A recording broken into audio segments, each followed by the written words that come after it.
트럼프 아직 당선인입니다. 대통령 안 됐는데 왜 이렇게 한 2년 차쯤 된 것 같죠, 느낌이. 예.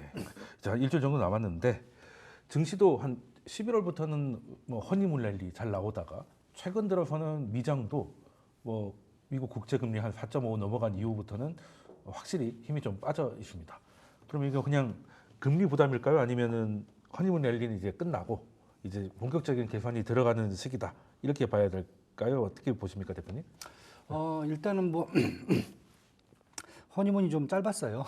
네, 뭐 한 달 두 반 번째라서 정도. 좀 짧았나 봐요. 한 달 반 정도 짧은 것 같고 일단은 사실 지금 시장이 다시 인플레이션이 얘기가 나옵니다. 네, 그렇죠. 그러니까 인플레이션이 이제는 다 끝난 거 아닌가? 왜냐하면 2024년도 1년 내내 그 바이든 정부에서 인플레이션을 갖고 그렇게 네, 뭐 특히 22년은 시끄러웠고요. 뭐 그래서 트럼프 행정부 이제 들어서면 이제 당선되면서 인플레이션 얘기는 이제 끝난 게 아닌가라고 생각을 했는데 다시 또 이제 인플레이션 상승에 대한 이제 우려감이 이제 가장 먼저 나오면서 그러면서 이제 국채 금리가 이제 높게 올라간 거죠.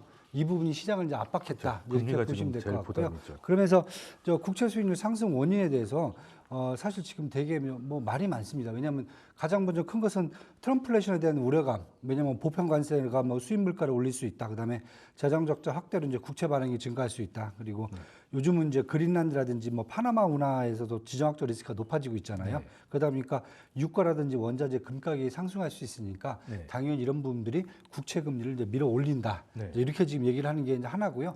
또 하나는 이제 시장이 좀 정상화로 간다.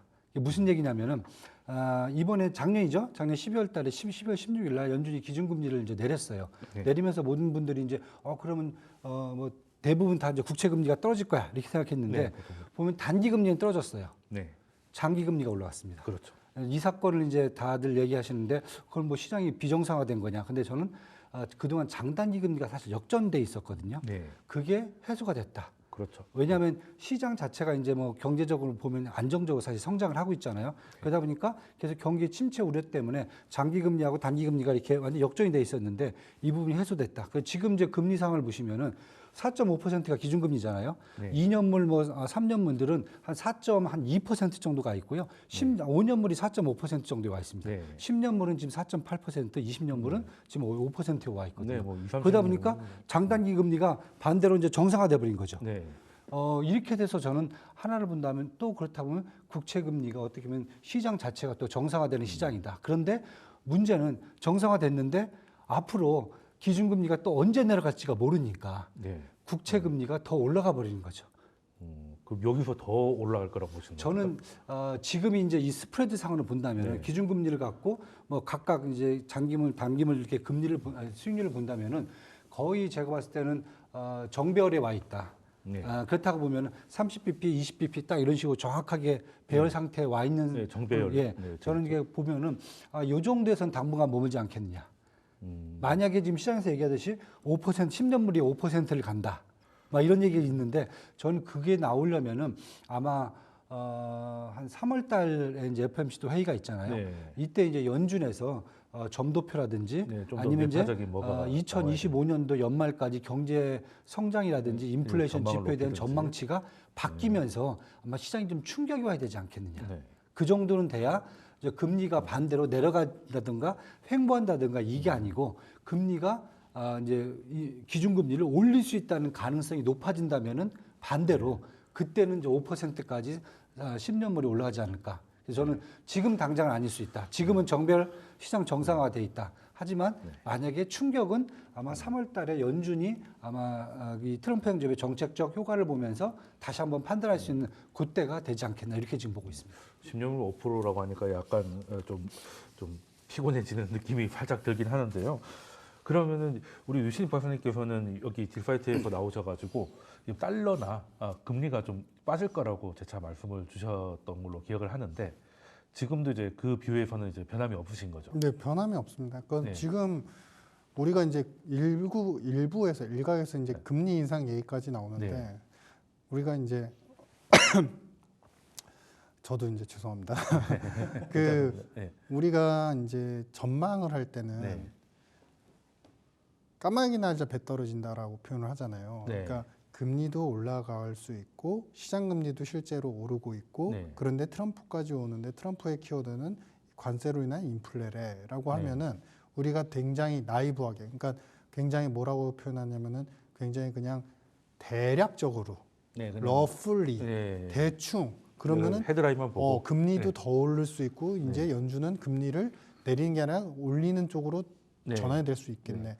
이럴 때 엄청난 실수들이 나옵니다. 네. 그러니까 이런 것들은 저는 굉장히 큰 실수라고 생각을 하고요.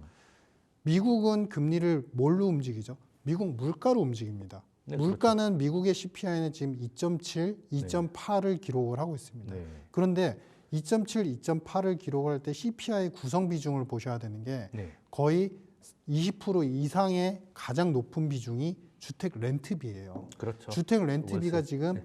작년, 재작년까지 7%, 6%, 5% 하던 게 지금 4%대 중반대까지 떨어진 네, 상태로 좀 천천히 떨어지고 있죠. 이제 네. 더 이상은 올라가기 힘든 구조예요. 왜냐하면 1년 갱신을 하는 미국 렌트 시장에서 전년비 4.4라는 게 좀 낮아지고 있는 것 같은데 근데 그것도 절대적 숫자로는 되게 높거든요. 왜냐하면 그렇죠. 이미 20년, 21년도에 7% 100만 원 월세가 107만 원이 됐다가 네. 그 다음에 6% 돼서 네. 113만 원이 됐다가 그 다음에 그렇죠. 120만 원 이제서야 124만 원 이렇게 되고 있는데 네, 이 공리로 금액은 오르고 있는 거니까. 굉장히 높은 네. 숫자예요. 그러니까 이제는 이것 못 받겠어. 이 렌트로는 난 못 하겠어라고 떠나는 수요까지 생기다 보니 네. 이젠 전년비는 4가 아니라 더 떨어질 수밖에 없는 그렇죠. 거고 네. 그런 상태에서 지금 제일 중요한 게 우리가 제조업 상품 가격을 봐야 돼요. 미국은. 네, 네. 관세 때문에 올라가고 뭐 이래서 네, 결국 올라가. 그러면 제조업 상품이 어떠냐면요. 지금 중고차, 신차, 그다음에 의류, 소비재 이제 상품들을 보시면 전년비해서 마이너스 0.5, 0.4 이래요. 네, 조금씩 빠지고 왜냐하면 있어요. 네. 미국 같은 경우는 이 이제 제조업 상품 비중 한 10%, CPI 네. 10% 정도로 들어가는데 왜냐하면 인플레가 조금 있기는 해요. 그렇죠. 아직 유가가 아직 만만치 않은 가격이기 때문에 그래서 제조업 공정에서 에너지라든지 여러 가지 비용들이 올라가요. 근데 미국을 보셔야 되잖아요. 네. 달러 강세잖아요. 그렇죠. 백구잖아요. 그렇기 때문에 수입 가격은 또 싸요. 그렇죠. 어제 보셔서 아시겠지만 PPI는 예상치를 또 하회를 네, 하회했죠. 하잖아요. 네. PPI는 결국에는 달러 강세 때문에 결국에 물가가 상쇄돼서 들어오고 그렇죠. 있구나. 네, 수입 그러면 물가가 지금 낮아서. 미국을 구조를 보면은 그럼 변동할 수 있는 부분은 뭐예요? 대략 20%의 비중을 갖고 있는 에너지 가격만 있어요. 네. 거기서만 혹시 급등하면 물가가 다시 치고 그렇죠. 3%로 올라갈 수 있어요. 근데 여기서는 합리적 추정을 해야 되는 거죠. 뭐냐? 트럼프는 이제 취임 직후 뭘 한다고 그랬죠? 화석 연료, 네. 그다음에 석탄 연료. 네. 우리가 잘 모르지만은 우리 세제 있잖아요. 그렇죠. 그 주방 세제도 사실은 다 이것도 화학 쪽. 원래는 안 돼요. 왜냐하면 이것도 환경 오염의 주범이거든요. 그래서 그렇죠. 근데 그거에 대해서 이것을 모두 다 허용을 해주겠다. 그만큼 에너지에 대해서는 전통 에너지로의 회귀를 갖다가 강력히 추진하기 때문에 아마도 이러한 수요가 대체가 되면은 원유나 유가에 대한 수요가 조금 상대적으로 줄어들면서 기업들 네. 입장에서도 보편적으로 여러 가지를 사용하다 보니까 전체적인 에너지 가격은 다운이 되겠죠. 그렇죠. 그러면 미국의 CPI로 다시 돌아가면 지금 그렇게 올라갈 요소가 없는 거예요. 2.7, 2.8에서 오히려 약간 스무딩하면서 떨어지거나 네. 아니면 횡보라는 거죠. 근데 지금 트럼프가 주장하는 얘기는 그거죠. 저는 그 부분은 합리적이라고 생각하는 게 뭐냐면 3.5가 중립금리다. 이미 연준의 많은 인사들도 그런 네. 의중을 내비쳤고 그렇죠. 3.5가 그 중립금리라는 얘기는 그걸 CPI로 연결하면 물가 3.5여도 그 네. 밑으로는 무조건 금리 내려도 된다라는 그렇죠. 그 반어법이라고 반어적 증거라고 보시면 돼요. 네. 그러니까 즉 이야기는 뭐냐면 요지를 말씀드리면 미국 물가는 흔들림 별로 없다. 네. 오히려 횡보하거나 떨어질 가능성이 있다. 그러면 네. 지금 금리가 올라가고 있지만 연준의 금리 정책은 물론 서서히 내릴 것 같긴 하지만 네. 사실 금리는 인하 추세는 깨지지 않았다. 네, 그렇죠. 시장이 혼자서 또 확대 해석을 하고 있고 트럼프 취임 전에 모든 시나리오를 마음대로 그리고 있다. 네. 이럴 때가 굉장히 위험하다. 그래서 그렇죠. 저는 여전히 금리는 서서히 완만한 속도로라도 완만하게 떨어질 수는 있고 다만 앞서서 말씀드린 것처럼 경제는 미국이 상당히 1, 2년 동안 좋을 거로 네. 보기 때문에 1, 2년 동안은 금리를 생각만큼 빠르게 내리진 않는 즉 그렇죠. 뭐 기존에는 4번 인하 예상했다가 3번 인하로 네. 예상하지만 2번, 3번에서 아마 그칠 것 같은 그런 네. 이제 예상 경로를 갖고 있습니다. 그러니까 4번까지는 아니라도 지금 우려하는 것처럼 한 번 혹은 동결까지는 또 아니다. 네네네. 그 정도에서 저도 한 3번 정도는 예상을 좀 하고 있거든요. 아까 대표님께서도 이번 3월쯤에 FOMC에서 굉장히 좀 중요하다 말씀 주셨잖아요. 거기서 좀 매파적인 발언이 나오면 또 그럴 수 있는데 올라갈 수도 네. 있는데 저는 사실은 아마 이제 시간이 좀 필요하지만은 네. 우리 이제 박사님이 또 얘기하신 부분도 사실 중요하다고 보는 게 네. 아까 이제 뭐 렌트비 같은 걸 또 말씀을 하셨어요. 근데 사실 이제 지금 이제 연준이 가장 이제 공격을 받고 있는 것 중에 하나가 뭐냐면은 지금 보시면은 인플레이션율이 뭐 거의 한 2.78에서 안 네. 떨어진단 말이에요. 계속 거기 수준에서 지금 머물러 있거든요. 네. 그 이유 중에 하나를 물론 이제 에너지 가격이라든지 식료품 가격도 붙잡고 있지만은 또 하나가 뭐냐면 이제 주거 비용 포함해 갖고 금융 비용이 계속 지금 증가한다는 거예요. 그렇죠. 금리가 높으니까 네. 반대로 어떤 상황이 발생. 예를 들면 뭐 지금 30년 모기지 금리가 6.9%란 말이에요. 네, 한 고정 거의 금리를 7%죠. 6.9를 주고 사 누가 집을 사겠습니까? 그러니까 렌트비만 비싸지는 거거든요. 그러니까 쉽게 해서 지금 시장에서 높은 금리죠. 기준금리가 4.5% 되게 높은 금리거든요. 그렇죠. 높은 금리에 따른 그 비용 때문에 결국 인플레이션이 또 안 떨어진다. 악순환이 되고 있다. 이 부분은 사실 이제 옐런 장관도 전에 계속 파월 의장을 공격할 때 했던 말이거든요. 아니 금리를 내려야 인플레이션이 떨어지지. 인플레이션이 떨어진다면 금리를 내겠다는 게 말이 되는 거냐.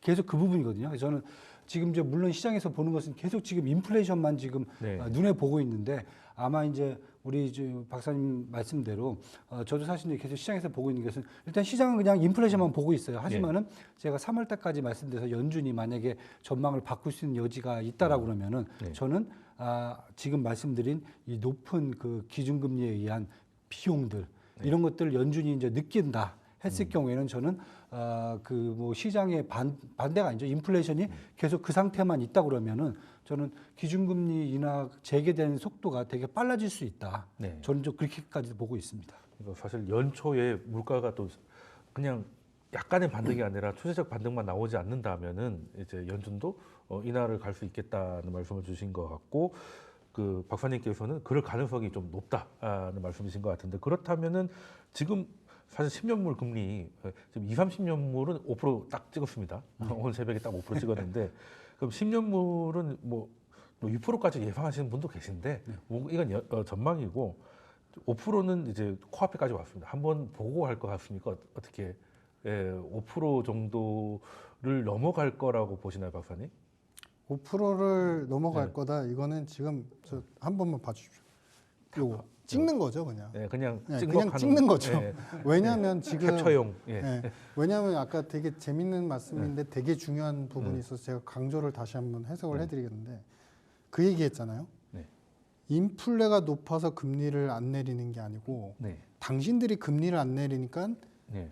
이제 인플레가 계속 형성이 되고 있다. 그렇죠. 이거 되게 중요한 얘기예요. 그러니까 원인과 결과가 바뀌었다는 예, 거죠. 현실은 그래요. 네. 왜냐하면요, 지금은 페드의 기준금리가 인플레가 통제되고 있으니까 금리를 내립니다. 금리를 내리니까 유동성을 확보해가지고 돈을 많이 풀겠습니다. 예. 이게 아니에요. 네. 그 과거 시절에 그랬던 거고 지금의 유동성은 상업은행들이 주로 MMF에 투자를 하지 않습니까? 그렇죠. 근데 상업은행들이 투자하는 MMF의 규모가 지금 얼마냐면요, 6조 9천억 달러예요. 이자 많이 주니까 뭐 그러니까 그만큼 돈이 유동성이 어마어마하게 쌓여 있다는 한 거예요. 7조 정도가 쌓여 있다는 거잖아요. 여기에 역 RP라고 해서 네. 이제 상업은행들이 투자를 채권이나 여러 투자를 하다가 이제 여기도 투자처를 못 찾겠어. 더 이상 투자할 데가 없어. 이러면 역 RP 금리를 받으면서 페드의 지준 예치를 합니다. 네. 예치해서 금리를 또 받는 거예요. 근데 그렇죠. 그 역 RP의 규모가 또 늘어나기 시작을 했어요. 네. 24년도부터. 즉 네. 이 얘기는 뭐냐면 미국의 지금 유동성 상황은 너무나 풍부하다. 네. 그러면은 페드의 기준금리 역할은 뭐냐? 유동성은 이만큼 충분한데 네. 이거를 쓰고 빌리고 콜하고 서로 갖다 쓰는데 표면적 기준금리가 뭔지를 책정하는 게 이 기준금리입니다. 네, 말 그대로 말 그대로 기준이죠. 이 얘기는 뭐냐면 금리로 유동성을 조절하는 게 아니라 유동성이 있는데 표면 금리만 설정해 줄 뿐이에요. 네. 그러면은 돈은 충분한데 표면 금리만 설정해 준다는 건 뭐냐면 여기서 금리를 만약에 그냥 4로 가만히 4%대로 그냥 가만히 멈춰 있잖아요. 그러면 네. 모든 물가와 모든 임금이나 민간 쪽에서의 모든 기준은 다 4%에서 출발을 해요. 네, 근데 그게 기준이니까. 만약에 3%로 낮추게 되면 모든 기준이 3%에서 출발해야 돼요. 네. 하게 됩니다. 그러면 당연히 인플레이션 낮아지겠죠. 네. 즉 이 이야기를 하신 거고요. 그래서 네. 중요한 거는 핵심은 뭐냐면 지금은 기준금리 자체가 정책 변수의 경향성이 원래도 있지만 정책 경향성이 너무 강화됐고 네. 여기서 5를 찍는다는 거는 현재 시장 상황을 갖다가 그냥 불안하지 않게 보고 페드의 주요 인사들뿐만 아니라 파월 의장이 이거는 정상이에요라고 얘기를 하면서 불안을 확대시킬 정도의 네. 아주 안 좋은 의도가 있다고 한다면 네. 당연히 5% 넘어갈 수 있습니다. 근데 그럴 수 있죠. 상식적으로 그럴 가능성은 없고 네. 일단 페드 이제를 넘어서서 트럼프조차도 네. 금리 인하에 대한 여러 가지 명분과 철학들을 갖고 있는데 저는 그 부분은 과학적이고 합리적이라고 판단을 해요. 네. 중립금리가 이미 올라 있기 때문에 그렇죠. 미국은 네. 경제의 성장 규모도 예전과 다릅니다. 그래서 2%라는 기준 잣대가 1980년대 뉴질랜드 은행에서 시행된 거 아직도 지킨다는 것 자체도 저는 네. 넌센스에서 네. 그래서 너무 옛날 기준이죠. 네, 그런 기준에서 본다면 5%를 그런 너무나 이상한 발언을 하면 찍을 수는 있겠지만 상식적으로는 지금 5%를 갔다가 오지는 않을 것 같고 네. 오히려 여기서 정책이 제대로 트럼프든 파월이든 정책 의지를 표명하게 되면 이 금리는 네. 또다시 쉽게 반락할 수 있는 여지도 네. 상당히 크다 이렇게 보고 있습니다. 예, 그 채권이고 유동성이라서 조금 어려울 수도 있는데 금리가 높아서 물가가 높다는 거는 쉽게 말해서 집을 사가지고 임대를 하는데 은행 이자가 비싸니까 임대료가 같이 비싸지는 그런 그런 효과라고 이해를 하시면은 시청자분들께도 좀 이해가 좀 빠르실 것 같은데 자 그러면은 이제 채권 금리는 5%는 찍으면 유지가 안 될 것 같다는 말씀을 주셨으니까 그럼 이제 관세에 대해서 하나 또 뉴스가 나와가지고 이거 질문 하나 좀 드리고 마무리하고자 하는데 이번에 대외 세입청이라고 해가지고 또 뭐 하나 또 만든대요. 많이 만드시더라고요. 예, 트럼프도 참 그 나이에 정말 부지런하십니다. 예, 예, 이것저것 많이 만들어가지고 관세를 조금씩 이렇게 올리겠다는 거지 않습니까? 그러면 이것도 사실은 처음부터 10%로 팍 하는 것보다 조금씩 올려가지고 충격을 좀 물가 상승 충격을 좀 줄이겠다. 뭐 이런 의도인 것 같기도 하고 어쨌든 관세는 간다라는 의지를 동시에 보여준 것 같기도 하는데 이 대외 세입청의 이제 신설에 깔려 있는 의도가 어떤 거라고 생각하십니까, 대표님? 일단은 사실 지금 현재 트럼프 행정부가 보편 관세에 대해서 뭐 본인들이 공약을 걸었지만은 네. 일단 부담감을 많이 느끼는 것은 분명하다. 네. 왜냐하면 뭐 수입 물가 상승에 대한 우려감도 계속 지금 제시가 되고 있고요. 두 번째는 주변 국가의 지금 이해관계가 지금 되게 커졌거든요. 왜냐하면 멕시코라든지 캐나다 같은 건 기존에 나프타로 이제 무관세 지역이었다가 네. 그다음에 USMCA 뭐 유나이티드 스테이트, 멕시코, 캐나다 어그리먼트 이렇게 해갖고 뭐 이거 2017년도에 또 트럼프가 바꾸는 거거든요. 그러면서 계속 하나의 이제 어떤 그 북미 자유무역 협정을 유지하고 있는데 이걸 또 깨버린 거잖아요. 이렇게 됐을 경우에 그것도 깨고 나서 또 나중에 얘기한 게 그러면은 그쪽에서 무슨 뭐 불법 이민이라든지 뭐 이런 거 할 때까지 또 이렇게 하겠다. 네. 뭐 정치적 유식까지 다 포함되어 있잖아. 이러다 보니까 주변 국가 이해관계도 지금 좋지가 않거든요. 그래서 저는 지금 계속 나오고 있는 게 다양한 방법을 시도를 하고 있다. 이것을 어떻게 완화시킬 건지. 그래서 처음에는 그런 얘기를 했었어요. 국가별 시간차를 두고 관세 협상을 하겠다. 네. 왜냐하면 급한 데가 일단 뭐 중국, 캐나다, 멕시코 여기가 뭐 전체 수입의 네, 한 45% 그러니까. 차지하니까. 네. 그 다음에 일본, 독일. 그다음에 세 번째는 뭐 한국, 베트남 이런 식으로 가겠다. 네. 이런 얘기가 있었다가 두 번째는 선별적 관세로 가겠다. 그러니까 뭐 부평관세 매기는데 핵심 품목들에 대해서는 차별적으로 또 부과를 하겠다. 이게 있었고 이번에 또 나온 게 관세 인상 속도를 점진적으로 시행하겠다. 뭐 3%, 5%, 20% 근데 네. 그러니까 결국은 모르겠어요. 저도 지금 이제 관세청을 만들어 갖고 결국은 여기서 협의를 하라 이런 거죠. 네. 그러면은 어떤 게 가장 좋은 방법으로 미국의 국익을 추구하면서 그 다음에 주변 국가의 관계도 관리할 수 있고 그래서 그런 측면에서 본다면 저는 그 협상 창구를 만들어줬다. 예, 예. 트럼프 행정부 일단 출범하고 결국은 이 관세청에서 어떻게 나와야 되는지 그것을 결국 지켜볼 수밖에 없는 것 같아요. 그게 정해진 게 없다는 거죠, 저는요. 제가 봤을 때. 예. 그러면은 이 사실 멘트들이 좀 약해지면서 협상의 여지가 좀 커지는 것 같은데 그래서 이 대외 세입청에 대해서는 우리가 그렇게 걱정을 안 해도 되는 걸까요? 그 박사님은 좀 짧게 답변을 주시면. 이거는 간단히 말씀드리면 국가별 그 모니터 압박용입니다. 그러니까 국가별로 산정해서 어떻게 압박할 것이다 알겠습니다. 이렇게 보여져요. 예, 알겠습니다. 그러면 사실 그렇게 걱정하기보다는 하나의 모니터링 기구로 이해를 하면 될 것 같다는 말씀을 주셨고요. 그럼 오늘 두 분 말씀 여기까지 듣도록 하겠습니다. 지금까지 이한수 대표님, 유신익 이코노미스트 분이셨습니다. 두 분 감사합니다. 감사합니다. 감사합니다. 감사합니다.